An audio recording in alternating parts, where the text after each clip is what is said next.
Welcome to Money on Tap.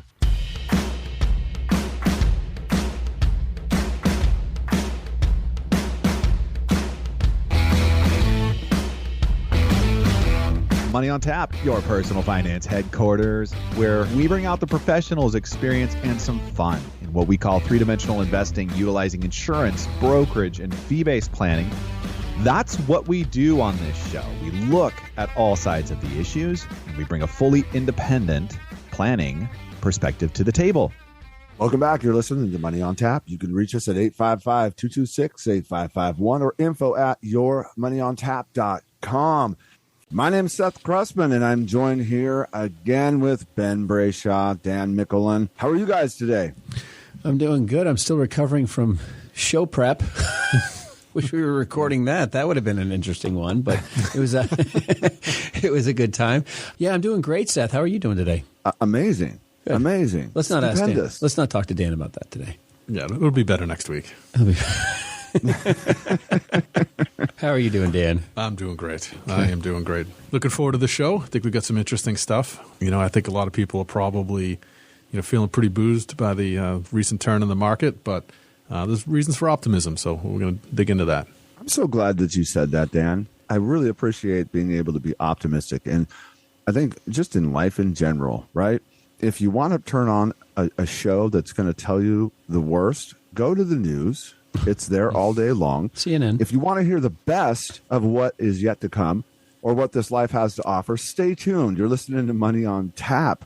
And today we are going to be talking about cycle sector. What comes next? I'm pretty sure that's where we finally landed. The name which we were having some fun with before the show, folks.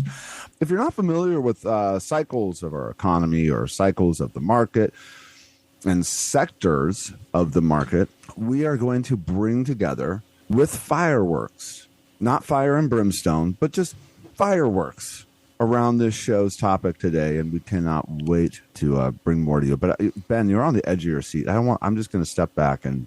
Oh yeah, I'm pumped about this show. This is I think this show is going to rock. I'm pretty excited because there's a lot of people out there that, they get very dismayed about all the stuff going on, and honestly, all I see is just a massive amount of opportunity when you really just break down the various spaces that you really take advantage of. I think there's areas that you should be aware of very clearly, but there's definitely opportunities out there that are changing the market, changing the way we look at it. I mean, there's things that we haven't considered investing in a decade, and those opportunities are staring you right in the face. I'm excited to share about those today. I'm excited to dive into, there's just so much pessimism around the market, and I can appreciate that. And you're never going to buy the low, but I mean, when opportunity presents itself, be a buyer. Yeah, I think the articles will point to some of that we're about to get going here with our Money in the News.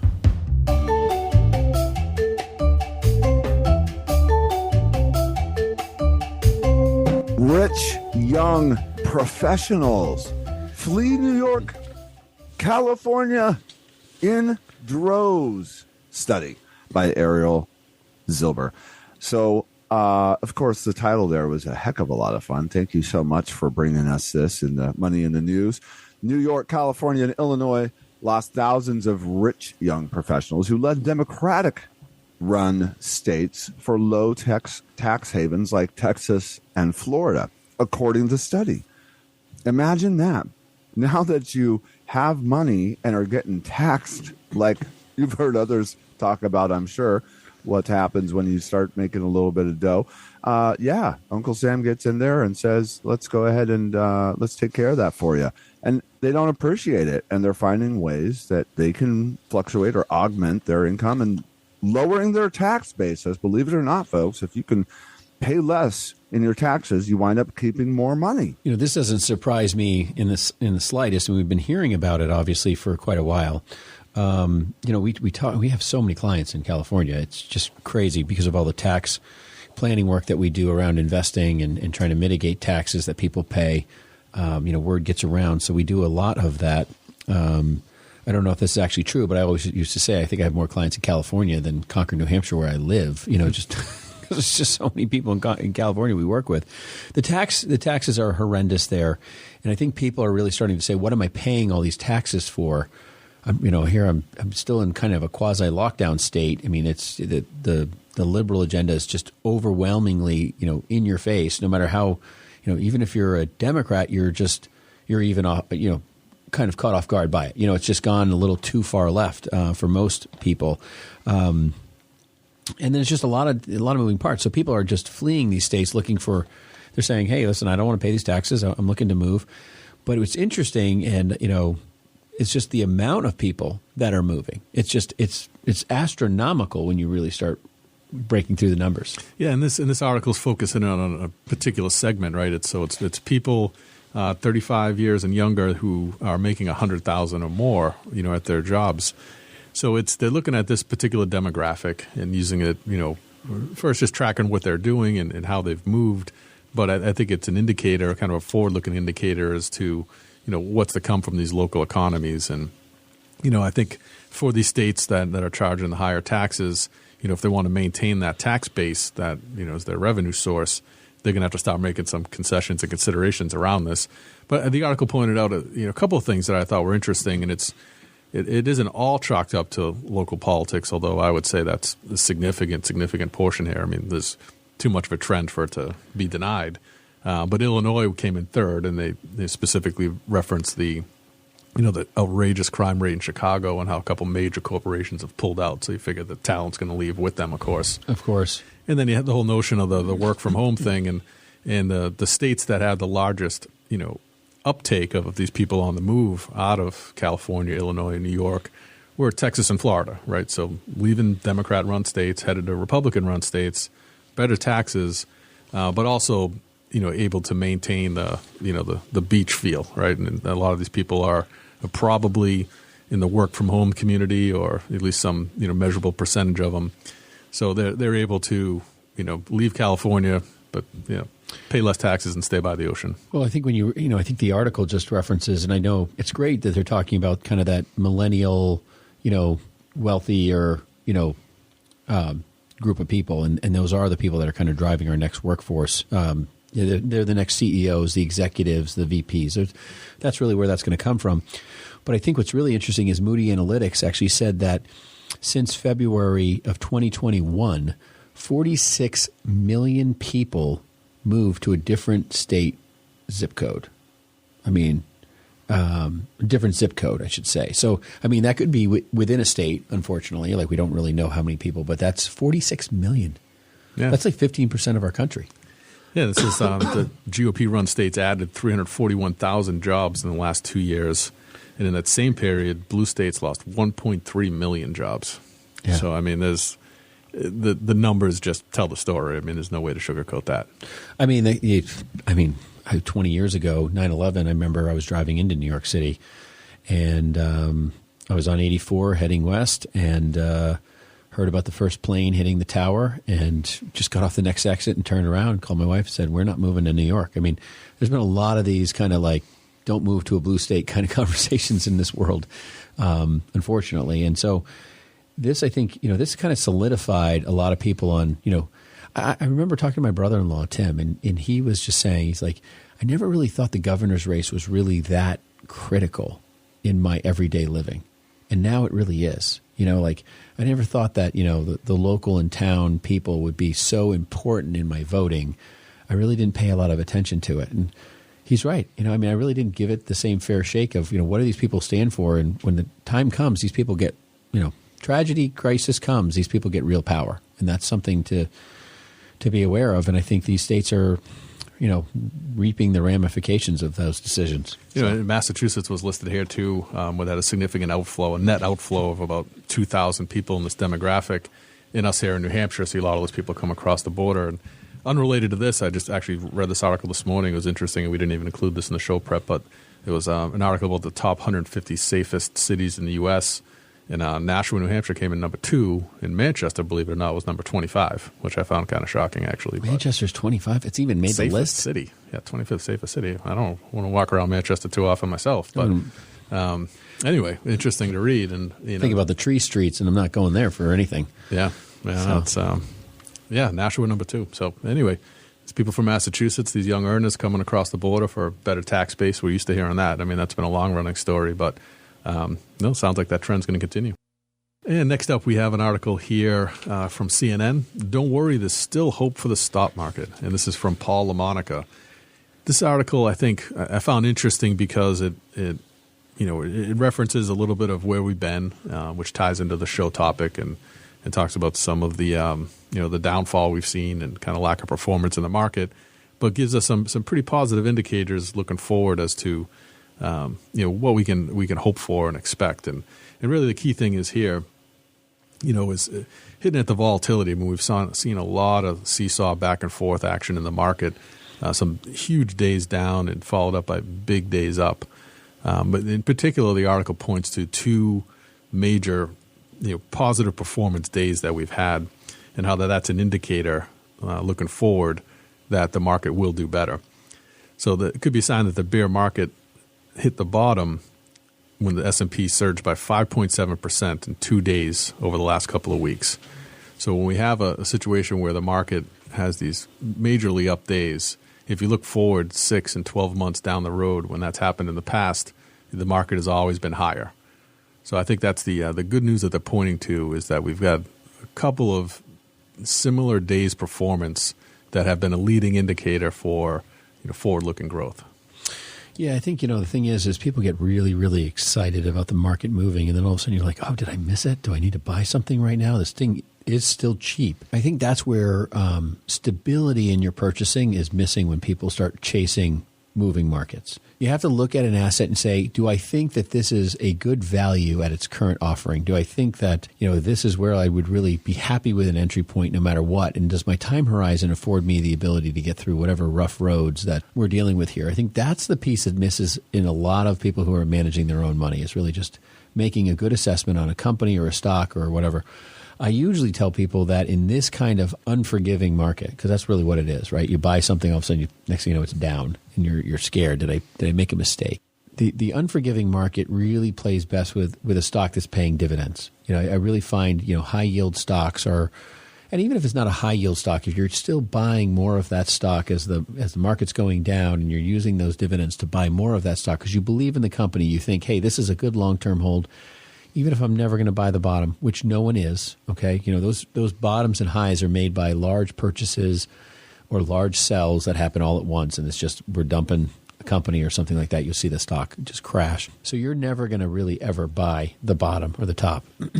I can say that I've probably been with somebody that made the bottom or made a top at one point and was lucky at it, but if that's what you're waiting for, you're never going to hit it. So if you have, seller's remorse, like you sold a stock, made money, and then it goes up another 5 or 10%, and you have seller's remorse, well, you're really probably not well educated enough to understand that you're never going to get the top. And you have to be really happy with just making money on an investment and not be disappointed that, hey, I missed out on that opportunity to make it inch a little bit more. That's the part that I think is really the problem inside a market like this. These 2 great up days, these surging experiences, we're going to see more of those. But I think the capitulation that's going to have to happen in this market to the point where people really feel, I don't know about you guys, but I don't feel that we've really had that moment of true surrender. I think there's this moment of true surrender in the stock market that really creates that bottom where it's just like, I got nothing to lose. I've sold everything I'm going to sell. I'm a buyer now. What else am I going to do? That moment of surrender is when you really know the bottom is there. Yeah, the interesting moves in the market, so large for what we're used to seeing, really was a signal for a lot of people that the short sellers out there, the people that took positions and sold the market a while ago, well, in order for them to actually make money on selling the market, well, they have to put in a buy at some point in time to be able to actualize that profit there. I know that for a lot of people that doesn't make much sense. How do you sell the market at a loss and make profits on it? But that's a short sell on the market. Well, when they came in to cover those positions, which inevitably they have to do, That's one of the main reasons that the market was pushing so much higher. And one of the things that we like about that is it can be one of those signals for us that this short sell or short sell rally in the market is a position of a bottom and an opportunity. And especially any time that we're looking at, like, what's the market sentiment? And if you have a whole bunch of people out there, woe is me, and the market is pulled back, and it's gotten really scary, and pretty much everybody's wondering, what do I do? Do I sell? And so many people are. That's when people that have the ability to step aside from the market and understand it from less of an emotional perspective start moving in and creating those buys and taking those positions. That's where the majority of the money gets made in these markets, folks. So pretty exciting stuff to see happen in our market, where we've been on a selling streak here for a while. Yeah, it comes back to a point we've hit on a number of shows when we talked about styles of investors, and the most common, truest theme that we've come across is that timing the market's impossible. The best thing you can do for yourself is have time in the market. So be there, be invested. Certainly make decisions on individual stocks as you see fit. You'll never catch that exact bottom. You'll never sell at the exact peak. Be in the market, stay invested, and use it as a tool over the long term to keep yourself well diversified and funded for retirement. All right, folks, that's going to do it for us on Money in the News. You are listening to Money on Tap. You can reach us at 855-226-8551 or info@yourmoneyontap.com. We are talking about cycles, sectors, and what's next. We're spending some time in the market with you guys today. Super pumped about this show. Don't go anywhere. We'll be right back.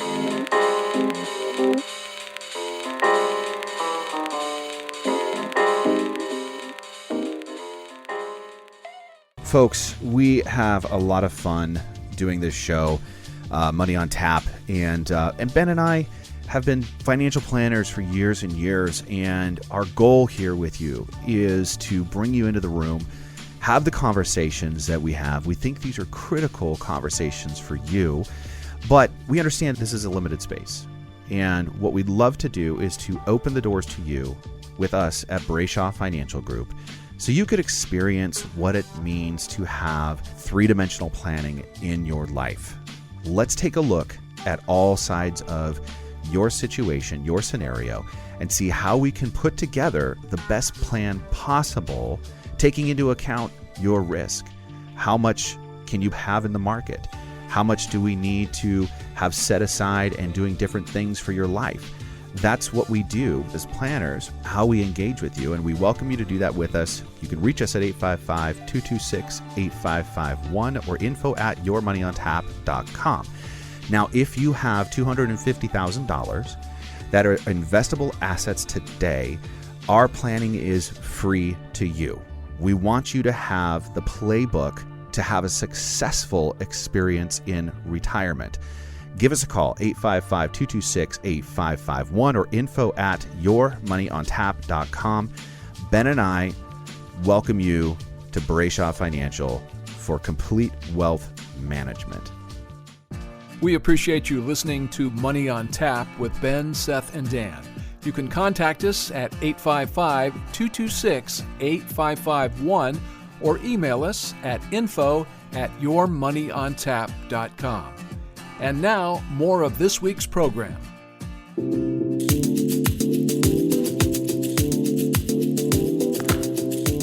Welcome back. You're listening to Money on Tap. You can reach us at 855-226-8551 or info@yourmoneyontap.com. Folks, we are talking about cycles, sectors, and what's next in the market. If you've been tuning in so far with us, it's been quite a ride. We've been having some really fun shows lately. I think this is going to be a great continuation of, what's next in the market, how you can be, stepping in to your investments and taking part in your retirement. Cycle, sectors, and what's next. I'll tell you what's next is 75 basis point hike by the Fed is what's coming after the bring it on. The inflation report this month, 8.2. I'm just can't believe that. Boy, it's almost like we can't even nudge this thing. I don't really know that raising rates is going to do anything more than just tranche us into a recession that's going to hurt hard because too many people are still trying to catch up with the demand that they had. Yeah, I mean, it's clear that the goal here for, again, the crystal ball guys, whatever's driving this conclusion for them is that they absolutely have to crush demand. And that's, they're willing to sink the market and put people out of work in order to get there, which, seems draconian and counterproductive and just all kinds of backwards, to be honest with you. But it really does, because the thing is they're citing that rent is the number one of the top two reasons for the increase to 8.2. And as you continue pushing rates up, you're just going to make, the real estate world literally more expensive. So I don't. So mortgage rates are knocking on 8%. Yeah. So I just saw something else where rents in some major, metropolises, particularly Boston, Chicago, New York, LA, up over 20% year over year. Yeah.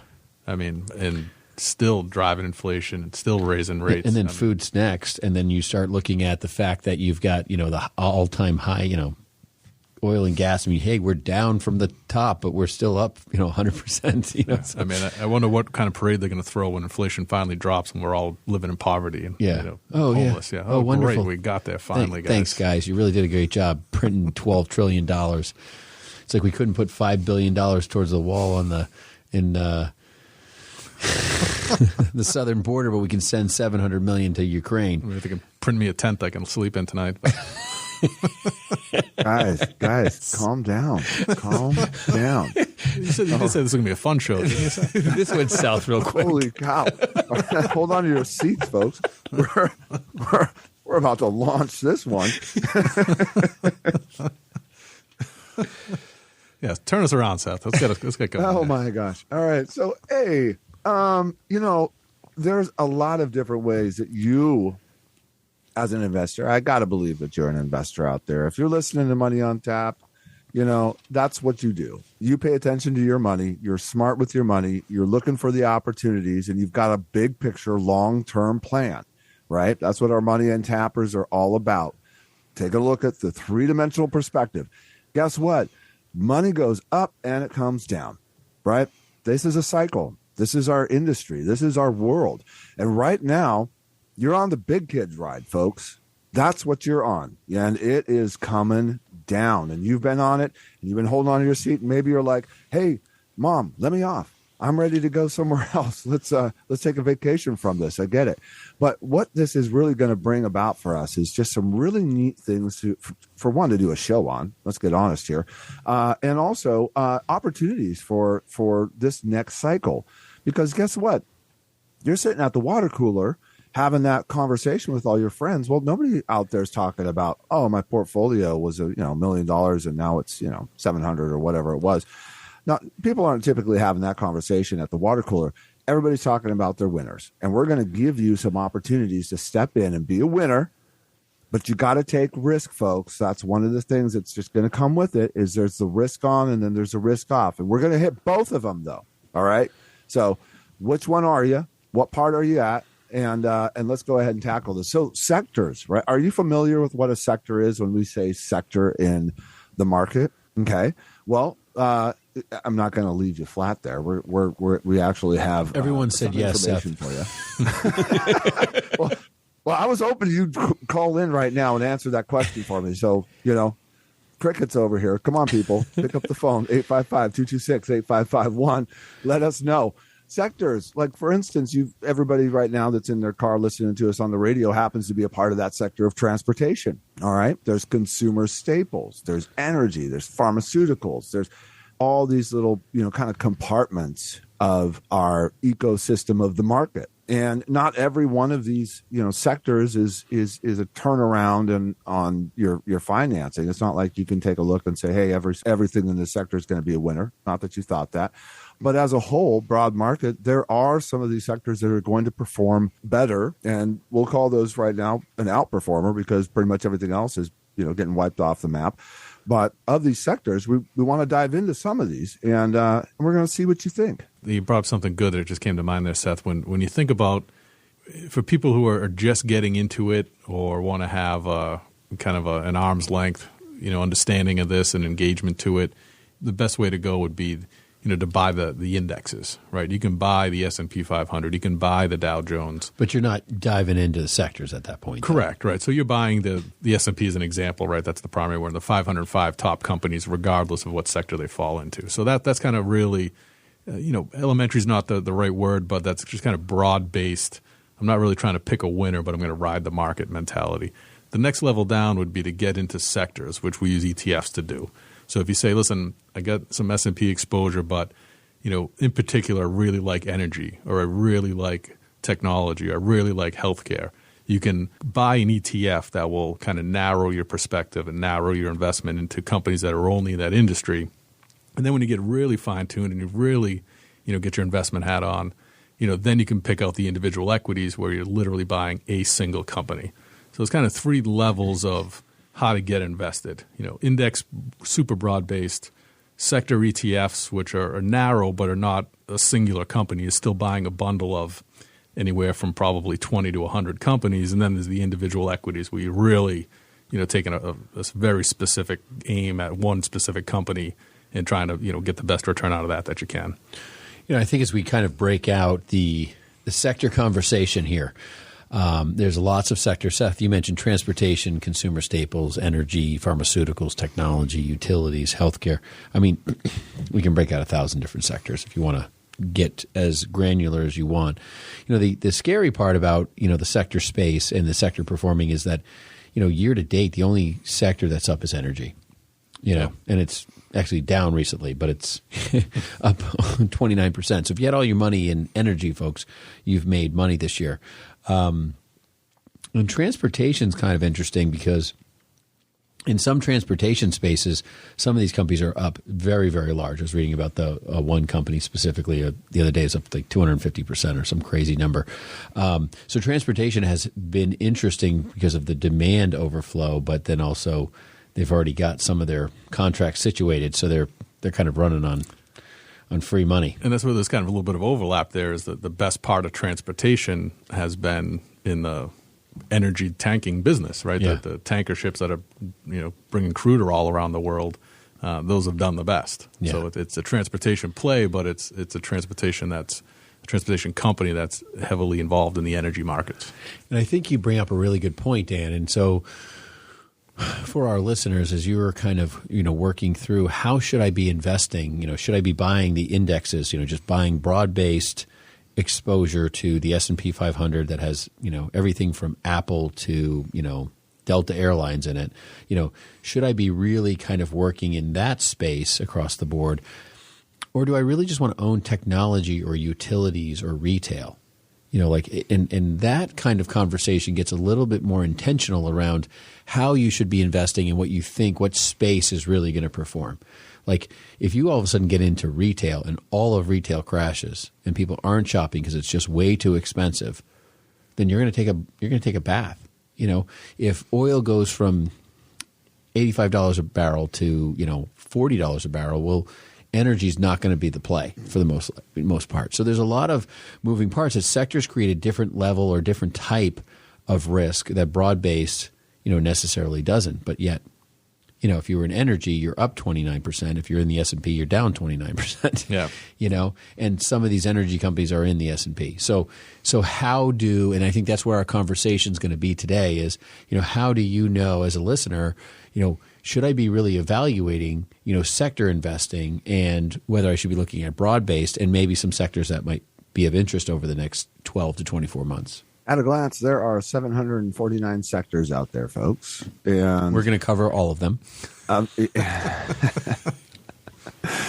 You are listening to Money on Tap. You can call us at 855-226-8551 or info@yourmoneyontap.com. We're talking about cycles, sectors, and what's next. We'll be right back. You're listening to Money on Tap.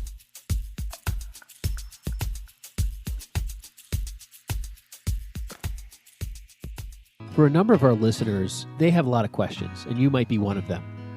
Today, we're just offering what we call Zoominars, webinars over Zoom meeting rooms where we have top experts, Social Security, estate planning, and financial planning experts for you to speak with, do a private consultation that way today. We're also having webinar-based Zoominars where we're going to have multiple groups where you can be part of that and enjoy that as well. Give us a call at 855-226-8551 or email us at info@yourmoneyontap.com to schedule your Zoominar. You can reach us at 855-226-8551 or email us at info@yourmoneyontap.com. And now, more Money on Tap with Ben, Seth, and Dan. Welcome back. You're listening to Money on Tap. You can reach us at 855-226-8551 or info@yourmoneyontap.com. We're talking about cycles, sectors, and what's next. And, really, the sector conversation is one that clearly we enjoy. But for starters, we're going to jump right in. Of the Q4 top performing sectors, well, transportation. We've already kind of talked a little bit about this sector. And really the benefit of demand for petroleum products remains elevated. And how many times have we shared with our audience, with the EV vehicles or with the alternative energy solutions? That is a big driver in the news and in our headlines. So much of that has to be pulled through the lens or the operating of petroleum. And there's just no way around it. It's a big deal. Yeah, I think the thing about transportation, and I think the element that makes this extremely interesting is the fact that the pent up demand that's just still hanging over from COVID. There's so much stuff that people. I think about the stuff. My wife's like, my daughter ordered some Birkenstock shoes or knockoff ones, and she's like, they're shipping from China. She's like, I don't even know where they're in China because I can't even read the word of where they're in China. She's like, they're going to hit a tanker. We were joking around about this the other day. They're going to go on a tanker at some point, ship across the ocean, and then they'll be here in a couple months. There's just so much pent up demand. I mean, you go places, you really don't know if it's going to be in stock. Yeah, these overseas tankers in particular, they're already booked out. There is no room on these boats for the next year or so. Or two, yeah. So their revenue is very well secured. Because of the global circumstance, I think it's become fairly predictable. Yeah, I think that makes this a uniquely opportunistic area because kind of the generic thinking is well, oil is so expensive. It's just to ship stuff just doesn't make sense for companies and people aren't going to be buying them because it's going to get more expensive. It's like, no, the demand is already written into everything. And it's also a sector of the market that's got some pretty high dividend-paying stocks involved in it. Some of them maybe a little too much. So like we've talked about in prior shows, you got to be cautious of that huge dividend number and what kind of underlying causes of that may be. But across the sector in general, that's a pretty prime dividend-paying sector. Right. Yeah, I could not believe that one of these stocks is up over 249% for the year, trading above, well, I would assume above the estimate or consensus estimate. But still, on the revenue, is expected to remain at nearly 4 times the traditional levels. And it's looking like those still might even rise beyond that. Yeah, and there's a number of investments in that space that I think have very similar crazy numbers because of these companies are like we're pushing money out because these are some of our protocol as a company of what we're going to do for yield. We're making money and they're paying down their debt. They're doing everything they possibly can not to push some of this money out, which is pretty funny. So next up on our list is consumer staples. I think the consumer staples space is exceptionally boring.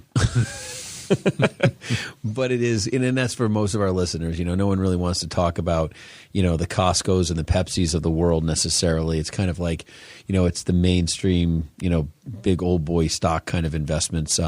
It's not all, It's not all, boring. I know, but consumer staples. Philip Morris and the Sin stocks in there, folks. So. I know. Well, exactly. Like a couple Sin stocks in there might make your day a little bit more exciting, I guess. Yeah. But okay. But I think the thing is discretionary spending. It doesn't really come into play here. If you're trying to self-gratify on some level, right? You're going to go buy a Pepsi. That's a lot different than going to buy a car.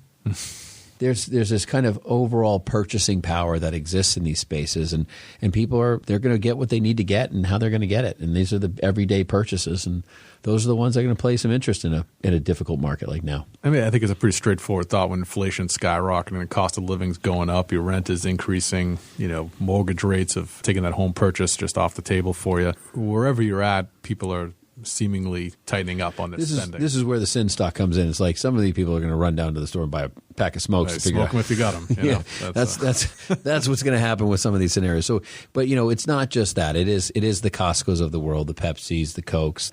When I hear consumer staples pop up on the thing, like I'm looking for maybe a couple bullet points and then I'm moving on. Like I'm looking for more of the scenarios that are more interesting, which takes us to that next sector, which is energy. Yeah, energy has been the one leading and winning sector so far year to date. So if that's where you've chosen to place your bets, you've done well. And I don't really see any end in sight in that necessarily. I mean, the demand is still there. Certainly, we're coming into the winter season where heating homes is going to become a major factor, and they're already pricing in some increases there.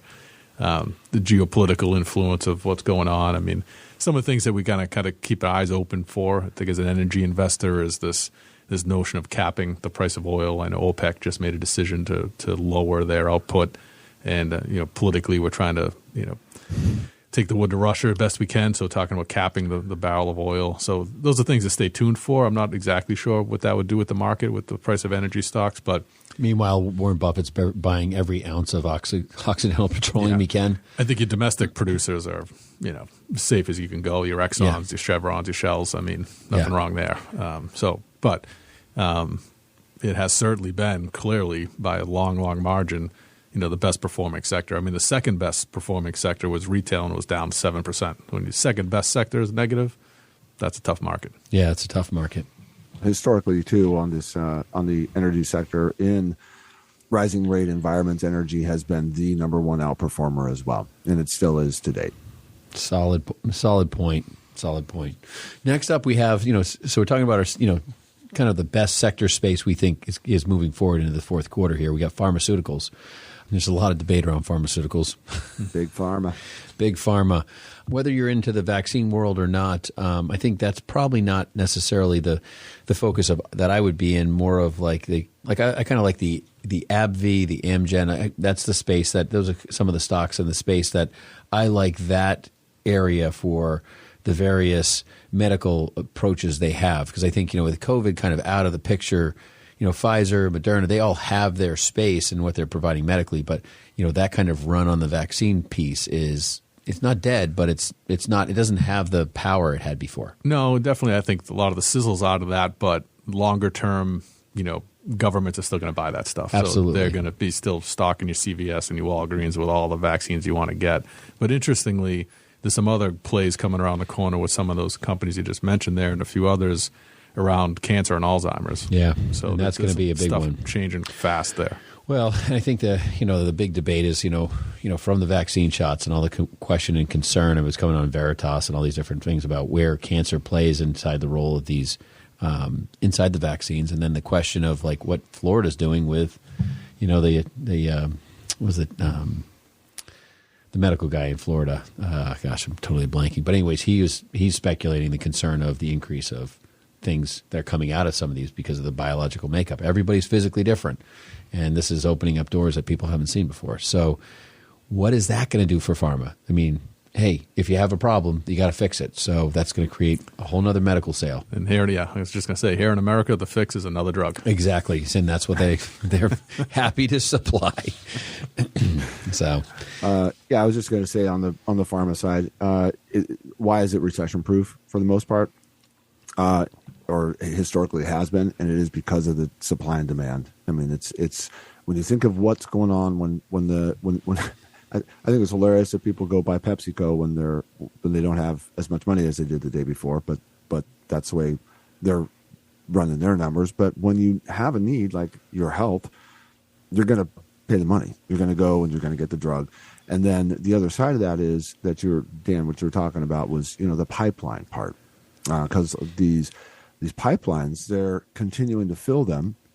And you'll see these go up and down based on the news of what they've got coming online. And then, the FDA approves it, or they think they're going to approve it. The stock goes up, and then, or they don't approve it, and the stock comes back down. So those are kind of the things that are factors to really try to pay attention to outside of, what the company's done historically within rising rate environments or recessions. Well, there's a whole nother separate reason why I'm very bullish when it comes to pharmaceuticals and healthcare across the board. And we've talked about this repeatedly, but we have 40 million Americans retired with 80 million more going to retire. What are they going to be taking more of? Pills and seeing the doctor. I mean those are the number one and two things of their entire retirement. So the demand there is just going to be exponential. It's not just what's going on around us in the world. It's, hey, we're going to triple the number of people totally retired. Whenever we're doing a retirement plan with somebody, one of the conversation pieces is, whether we introduce it or they introduce it is, how much of this money you can allocate towards healthcare. And it's one of the only things that we specifically say. You're either going to buy long-term care insurance and hope to pay less for that and, cover whatever needs you have, or you need to be prepared that you're going to drain down some portion of your assets because of the likelihood you're going to have one of you is going to have a significant care event. Yeah, it's an element in everybody's retirement story. I know. And in the new scenarios, we've done shows on it, but the life insurance kind of offset for people not losing all their money to long-term care is phenomenal. So, these are things that people really need to address, and the cost is going up. I read an article, and this is kind of off base, but I read an article about how in 20 years you may have enough money to pay for long-term care. You might have everything set up to pay, but there may not even be a bed because of the increase of demand for care. Yeah, home health care, and 10, 15 years from now, those are the companies you want to get invested in is the providers of those services. Every nurse under the sun is going to be making a ton and just getting right there. So next up, we got technology as another sector, which has really been beaten down, so far this year. As a sector, and specifically looking at some of the individual companies, the price is just getting to be good. One of the things is, cybersecurity, which is probably the number one space that we specifically take an investment in, is probably the part of technology that I think has the most room to run. And I find it very interesting. I'm personally highly invested in this space. There's just so much stuff going on. Everything financial needs to be protected. And so cybersecurity, every company, every financial institution, the cybersecurity is just, the demand is astronomical. The hackers are getting better and better and better. Think about it. You have to create a window that only certain people can climb through. You still have to create holes intentionally that are secure. It's becoming that fourth insurance you need to have, right? So first off is your home. We insure your home and your property, right? Next is your health. And the next is after that is your life. And then the fourth leg is going to become your cyber identity, your online world, all of your passwords and access to this, that, and the other. There's going to be products created to insure your assets against hackers and online thieves, and it's going to be something that's going to become an essential part of everybody's just asset protection plan. Yeah, I agree. We're heading that direction. Folks, you're listening to Money on Tap. We are talking about cycles, sectors, and what's next. Well, what's next is you can call us at 855-226-8551 or info@yourmoneyontap.com. I realize you cannot call us at our email address, but it's just fun to get it out there for you anyways. We'll be right back. Don't go anywhere. Listen to Money on Tap. If you're listening today and, your questions are outside the box of estate planning or financial planning or any number of the pieces that we kind of traditionally talk about, don't forget that Brayshaw Financial offers auto, home, and business insurance. And we have an entire department that handles all of that for you. Give us a call at 855-226-8551 and be happy to take care of those needs for you. Or email us at info@yourmoneyontap.com. We appreciate you listening to Money on Tap with Ben, Seth, and Dan. You can contact us at 855-226-8551 or email us at info@yourmoneyontap.com. And now, more of this week's program. Welcome back. You're listening to Money on Tap. You can reach us at 855-226-8551 or info@yourmoneyontap.com. We are talking about cycles, sectors, and what's next. It's a really fun topic, and we're going to jump right back into this. We were talking about technology and security, and technology being one of the main opportunities that we see, and really is kind of inside of the technology a bit more pullback proof. And it's kind of a very interesting part of the sectors, because last time that we had this happen in the market, it was, last time we had a pullback was 2020. Technology was just unbelievable. If you were an investor in that, pulling out of that blip in our radar. And it was understandable because of pandemic, and it shifted the whole paradigm around, what happens in a market pullback and how things pop back. Right now, with bigger picture, longer term, that technology piece seems to be standing up again, which historically it didn't in the past. Yeah, I think it's that's a change that's come in the world, and when the markets do rebound and some of this inflation, discretionary spending kind of opens back up, I think people are going to go back to technology. Well, what is technology? That's true. That's a complicated one, right? So, I'm thinking myself of the kind of the Apples, the Microsofts, I don't know about Facebook anymore, but Tesla, some of these companies that have typically been the stalwarts at the top end of the tech marketplace. But, truly everything's technology now. Yeah. So it's like, how do you define technology? And I think that's we've talked about doing a show on that. So I'm excited where that comes from, Dan. So next week. Yeah. So utilities, I think utilities is another sector that is strong in a lot of ways. And I think utilities are a wonderful, predictable sector that really brings some stability to a lot of people's portfolios. It's not exciting. It's not sexy. It's just it's utilities, right? It's government regulated. It's the revenue and the earnings are super consistent for the most part. And in reality, I was just thinking of a client that I have that had inherited multiple electric companies that eventually became a very well-known name, and they just kept reinvesting dividends. They inherited the stock. They never touched it, and they became almost a millionaire from that one asset, just holding it and letting the dividends continue to buy, and it would go up and it'd go down, and it was all over the place. And now they have an asset that they just take income from on the dividends. That wasn't Enron, was it? No, it was not Enron. Oh, okay. All right. But they inherited this, and it's a lot of money in it. We've talked about diversifying and trying to reduce the risk of that one company. And, we've done a little bit of it, but not enough that's relevant because the tax burden is just almost unpredictable because they don't even have some of the cost basis. So it's definitely interesting, and it's a long story there. But, utility. Go ahead. I'm going to jump in on this with you. I completely agree. This is a snooze fest for me when we start talking about utilities. Until I start looking on cash returns of 7% and 9% for the next 5 years, or some of those numbers around the utilities is really, I'll get behind that. I'll get a little excited. Well, I think they're one of the the easiest kind of pass through industries, right? With inflation and costs rising. We've probably all gotten that letter in the mail that told us local electricity is going up 40% this year, right? 40. Mine's at 114. Oh, 40. Man. So it's just, wow.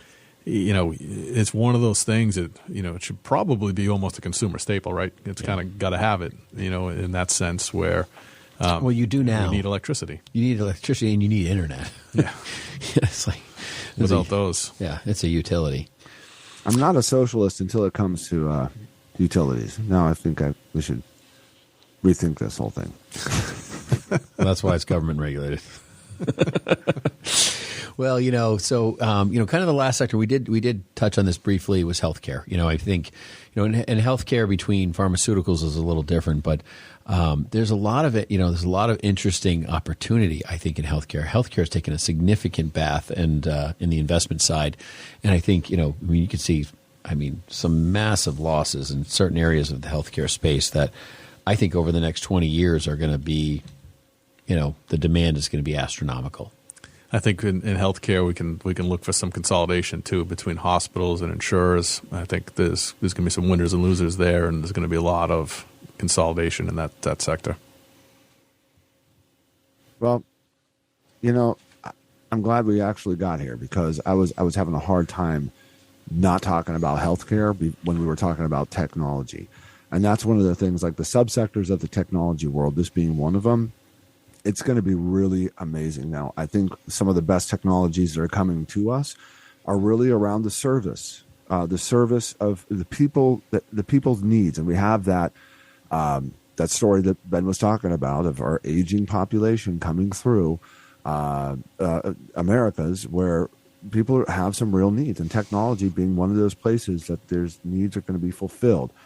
Keep your eye on some of these companies, where they're coming from and how they're coming through with some of the new technology. I think as we kind of, wrap this up right here is, just because you might not be, you might like the idea of the sector or the space, but you might not like the risk of owning the stock of the company. I think that's where, we were chatting earlier in the show, and alluding to it is the bond space. Some of these companies are offering bonds that, with the current rate increases and so forth by the Fed, that, just to be competitive in the corporate bond space, you could own some of these companies and pretty much have locked up a really solid return, with not the potential growth in the actual asset value per se, but just really get yourself a solid income yield.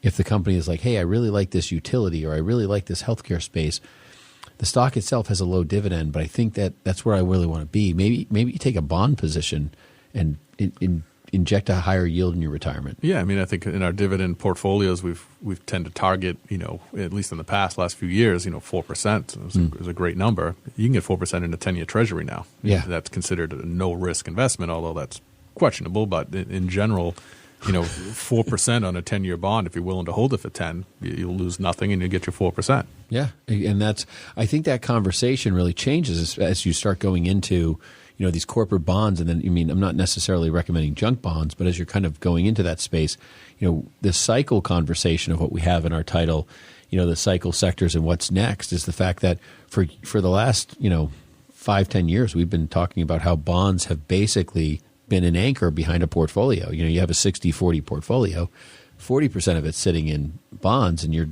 not making anything. Well, now we have a whole new perspective. Bonds have real value.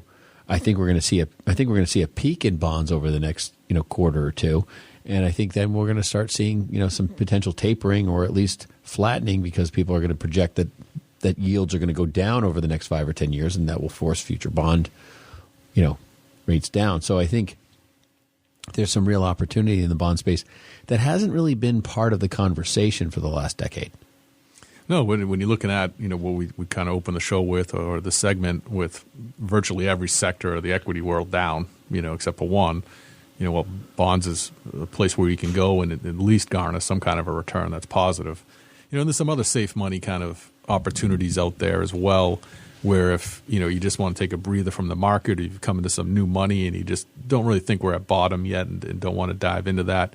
The things in the CD world, for instance, relatively short term, and you can get yourself 2.5% working on 3% in a 1 or 2 year CD, when the rest of the market seems to be kind of crashing around you. 2% in a CD is better than -7 in a stock.